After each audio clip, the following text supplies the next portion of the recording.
Ini ang Digicast Negros 10, ang top 10 nga mga balita sa Negros Island region. Ang amo ni kadulong sa inyo, kagyari natin yung mga top stories of the day. Today is March 3, 2026, Martes nga adlaw. Gobernador nagalaom nga matapos na ang gamo sa Middle East, presyo sa produkto petrolyo, ginapaabot magating buok sa marason nga semana. Bacolod LGU nagpasalig nga safe ang mga billeting areas para sa Niram kasunod sa linog kahapon. Magpamilya, patay sa mabunggo ilang motorsiklo sa isa ka truck.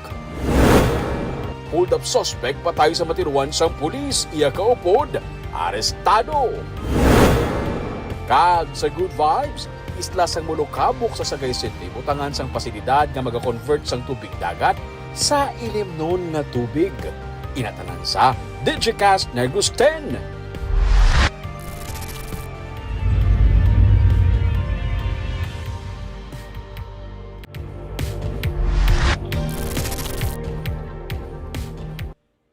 Sa number 10, stay hydrated. Ini sa karon ng pahanumdum ni Negros Occidental Governor Eugenio C. Lacson sa publiko, karon nga mabatsagan na ang kainit sang panahon.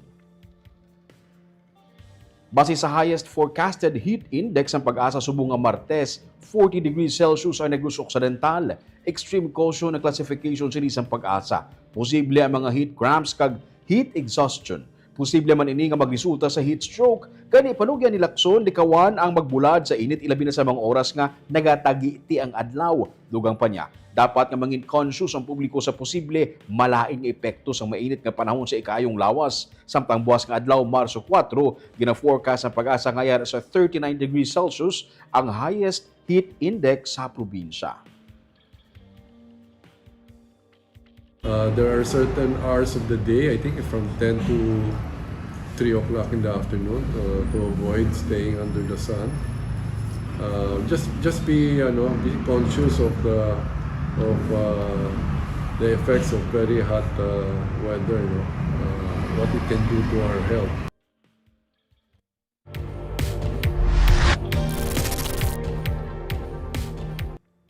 Sa number 9, ang Bacolod City kag Negros Occidental karon ang nagapanguna sa latest nga medal tally sa nagapadayon nga ni Raam. Sa next official medal tally sa Negros Island Region Athletics Association meet as of 4 p.m., Bacolod City may pinakamadamo nga medalya samtang ginasundan naman ini sa probinsya sang Negros Occidental. Mayara na sang 63 ka mga medalya ang syudad nga ginalakipan sang 31 ka gold, 19 ka silver kag 13 ka bronze medals. Samtang ang probinsya mayara naman sang 57 ka mga medalya, 14 ka gold, 26 ka silver kag 17 ka bronze. Lunsay mga individual sports pa lamang kaangay sang athletics, archery kag gymnastics ang nadala sa among tali. Sa Para Games, nagapanguna sa gihapon ang probinsya nga may 9 ka mga gold, ginasundan man ini sa Bacolod nga may 6. Ginakalipay ni Negros Occidental Governor Eugenio C. Lacson ang mga partial results bangod sa iya, nagapanguna ang Bacolod kag Negros Occidental. Right now, it clearly shows that it's a competition between Negros Occidental and Bacolod City, which is good, no? Because remember I said that we would like to have a NIR team composed mostly from Negros Occidental, and that includes Bacolod.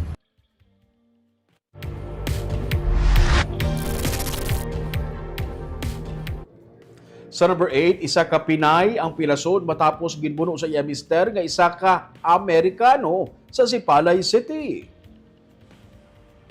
Nagapangayos ang bulig sa ilatupad balay ang 37 anyos ka babae matapos ginbuno sang iya Amerikano nga bana sa ilang apartment sa Barangay 5 Sipalay City Domingo sang kagahon. Nakaangkon sa mga buno sa iya tiyan kaguya ang biktima nga si alias Gina. Siya ang gidala sa Sipalay City Infirmary. Apang giliyon man nga gin-refer sa isa ka ospital sa Bacolod City agud pa idalom sa surgery. Samtang ginakop ang suspect kasi alias Carl, 47 anyos, taga North Philadelphia sa Estados Unidos. Detained siya sa karon sa Sipalay PNP. Nagwa sa investigasyon nga nag-abot nga hubog kag akig ang suspect sa ila apartment. Nagkuha siya sang sundang kag ginbuno ang biktima. Selos ang ginalantaw nga motibo sa krimen. Sunod sa ila kay Igod Balay, may hindi pag-insindihan ang mag-asawa humalin pa sa tinalikdan nga mga inadlaw.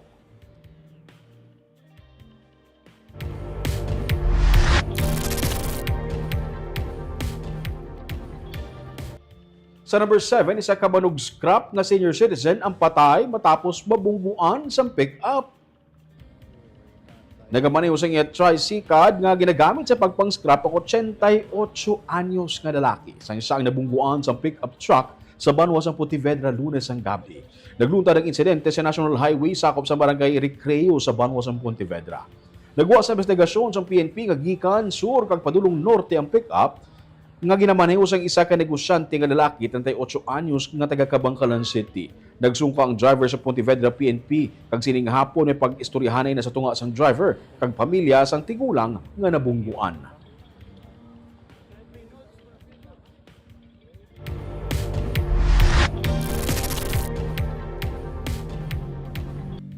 Sa number 6, isa ka hold-up suspect ang patay matapos batiruan sang pulis. Iya kaupod, arestado.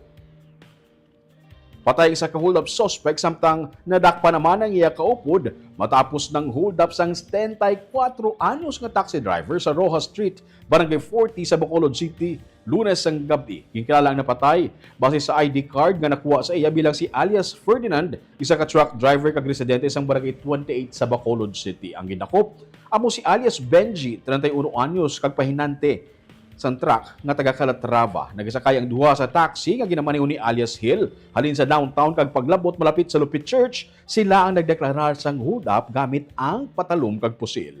Natabuan man nga may nagapatrolya nga pulis kag nagsinggit kag nagpangayo usang tabang ang taxi driver.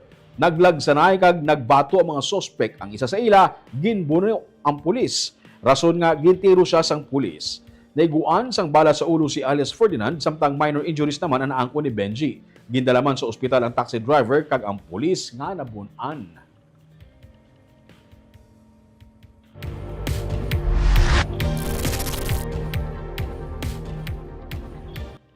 Sa number 5, tatlo ka katapo sa isa ka pamilya lakip ng isa ka menor de edad nga bata ang patay matapos mabungguan sa truck ang ilagi ng sakyan nga motorsiklo.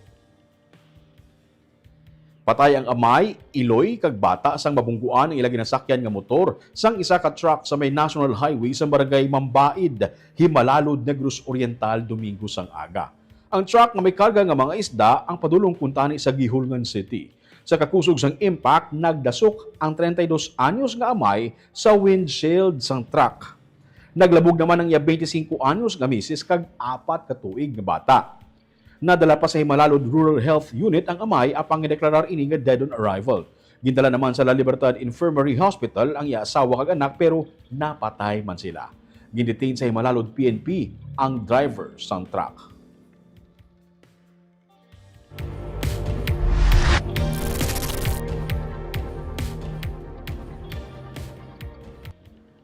Sa number 4, ginalauman nga siningabulan sang Marso masuguran na ang relocation site sa Banwas sang La Castellana.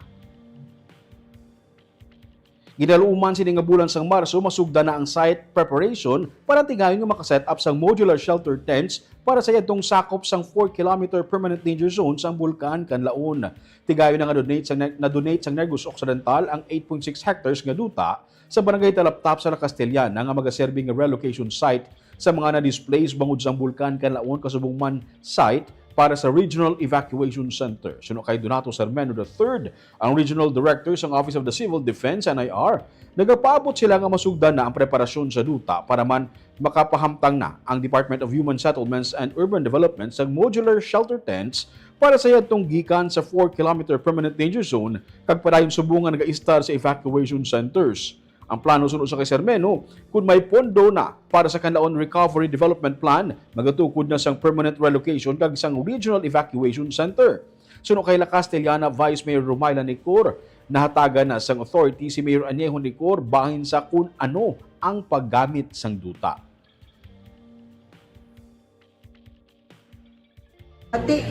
Everybody knows that it was intended for Tinong and then evacuation may na local for the evacuation center, regional evacuation center, and then integrated sa aton nga mga kay may ara kita mga families within 4-kilometer danger zone that na mo na siyang outright and urgent kita need. Kaya ara pa na sila subong niya sa aton nga mga temporary shelter, which is amunang ginagastuhan sa Banwa nga dinapakaon. So far ang iban kung gabi ara sila mga 39 families. ang plano sa Porta Laptop una mabutang kita sang modular shelter units na ginapatigayon sang DSUD. And then i-develop na sang DPWH for permanent relocation. And then diraman ang ibutang ang evacuation centers. Sa subong ang DSUD gina fast track niyang pag install sang modular shelter units. Kay hopefully by March may mobilization na.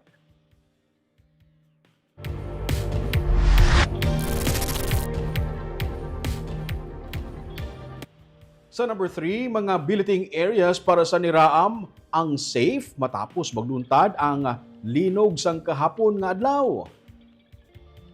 Ginapasiguro sa syudad sa Bacolod nga safe ang tanan nga mga public schools lakip na mga billeting area sa syudad matapos mabatsagan ang sang kagabi sa Bacolod ang intensity 2 nga pagtay og tuga sa magnitude 4.8 nga linog sa Iloilo.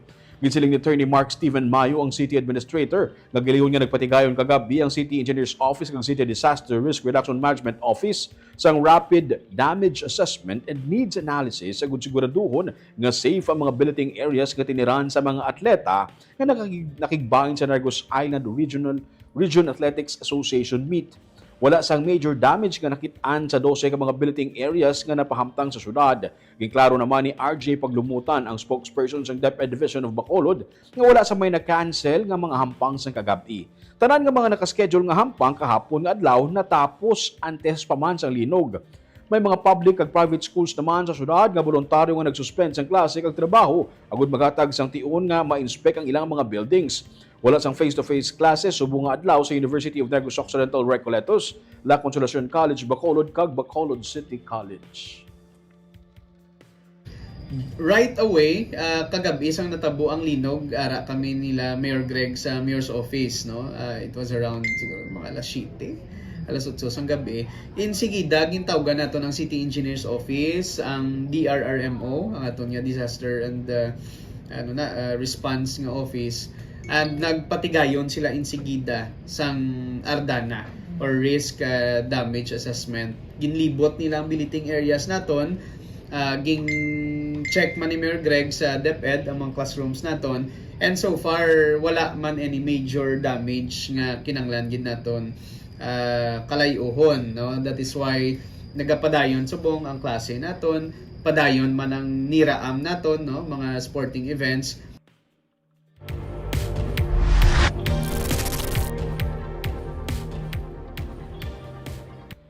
Sa number 2, Bacolod LGU ang handa nga maghatag sa bulig para makapauli ang mga OFW nga nakabase karon sa Middle East in kaso nga maglala pagid ang sitwasyon dito. Handa nga maghatag sang bulig pinansyal ang syudad sa Bacolod sa mga Bacolodnon nga overseas Filipino workers nga nagatrabaho sa Middle East kung magmando na ang gobyerno nasyonal sang mandatory repatriation. Inibangod sa nagapadayon nga kinagamo sa tunga sang Israel kaupuring Estados Unidos kag Iran. Ginsiling sang City Administrator nga si Attorney Mark Steven Mayo nga nagdangat na sa 30 tubtob 40 ka mga inquiries ang nabaton sang hotline kag helpdesk nga ginpahamtang sang syudad para sa may mga kabudlayan mag-contact sa ilang mga himata sa Middle East. Sa uno sa iya, 90% sa mga nagtawag kag nagpadulong sa ila talatapan ang nagpangayo sa bulig pinansyal agud iplete sa ilang mga himata papauli sa syudad kung maglala na gid ang sitwasyon didto. Miyara man mga OFW nga nagtawag sa syudad nga nagapangayo budig bangod may kabudlayan sila sa Middle East nga magsilo sa mga bomb shelters. Nagpasalig naman si Mayo nga ang syudad na mismo magahulag agud ipalabot sa gobyerno nasyonal ang kahimtangan sa mga Bacolodnon nga mga OFW didto.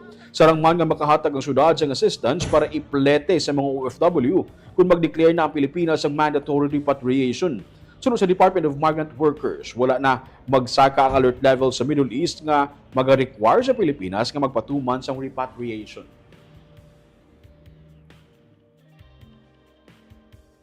Ilalangid yang assurance coming from the local government sang Bacolod ngayong kaso magpuli sila, there will be available help and assistance nga mahatag ang LGU, which ging affirm na ni Mayor Greg. Now, we can coordinate with the DMW, Department of Migrant Workers, and other national government agencies nga mapangayuan ta bulig para sa ila. So far, ara gina sa gyapon ang ina nga help desk, they can contact our team kag makabulig kita in terms of their concerns nga mapalabot man naton dayon gilayon sa DMW.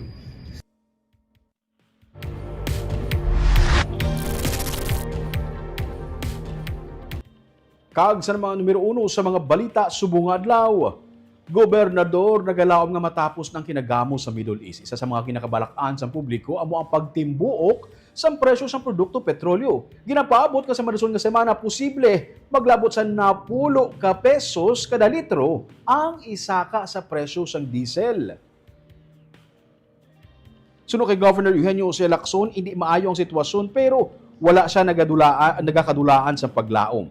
Isa sa una nga naapektuhan sa konflikto ang presyo sang gatong. Sa unang nga adlaw sang trading sini nga semana kasunod sang gamo sa Middle East, halos 10 ka pesos ang saka sa presyo sang diesel. Masobra naman sa presyo o kung masobra naman sa 10 ka pesos ang saka sa kerosene kag masobra sa 4 pesos sa gasolina.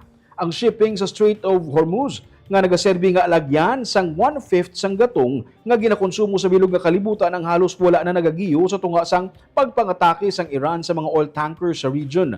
Suno kay Lacson kun tani hindi na magdangat nga matabo ang rationing. Madugay na nga plastadong sistema sang Kapitolyo suno sa kay Lacson sa pagpasiguro nga makakinot sa gasto paagi sa efficient nga gamit sa mga government vehicles. Liwat niya nga ginapahanumdom nga ini sa mga nagkalain-lain nga mga departamento.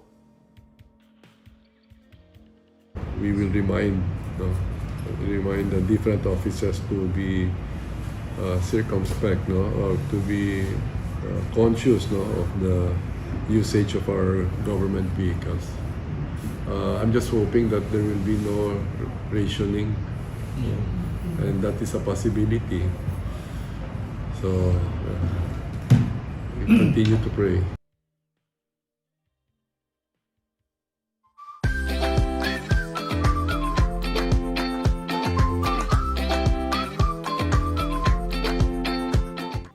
Kag sa Good Vibes, ang isla sang Molokabok sa Sagay City ang mangin pilot area sa proyekto nga naga-convert sang tubig dagat sa ilimnon nga tubig.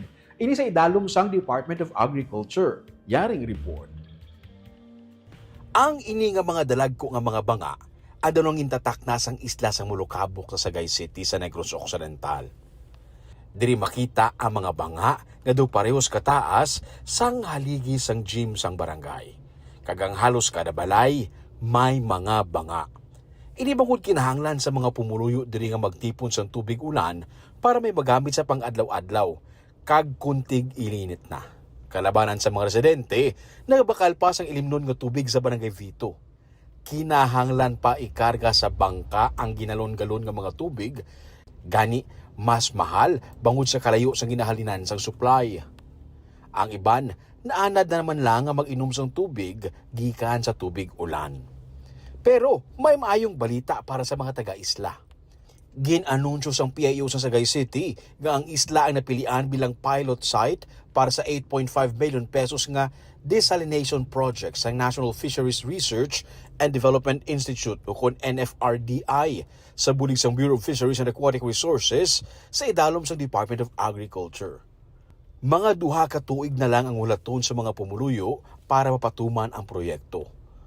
May desalination facility nga ipatukod sa isla.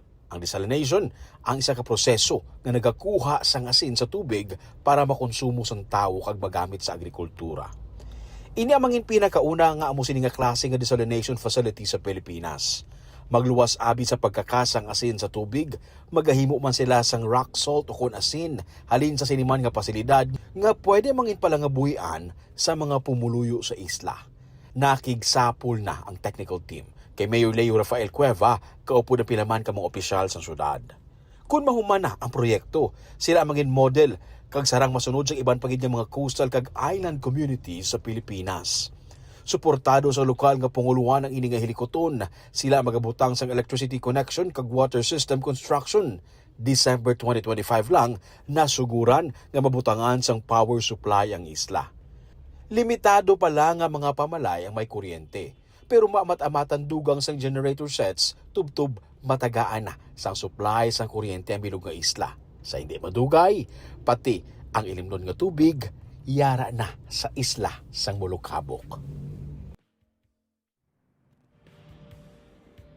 Shoutout anay sa aton nga live viewers subong hapon sa Facebook si Glenn Herjun. Good afternoon Ruming. Pa-shoutout kay Sarami Velasco sang Villamonte. Madamo gid nga salamat si Marieta Minyada. Good afternoon Digicast Agusten. Thank you. Thank you man ma'am. Si Gloria Bantigue. Good afternoon Digicast NIR kag Sir Ruming Subaldo watching from Pulupandan.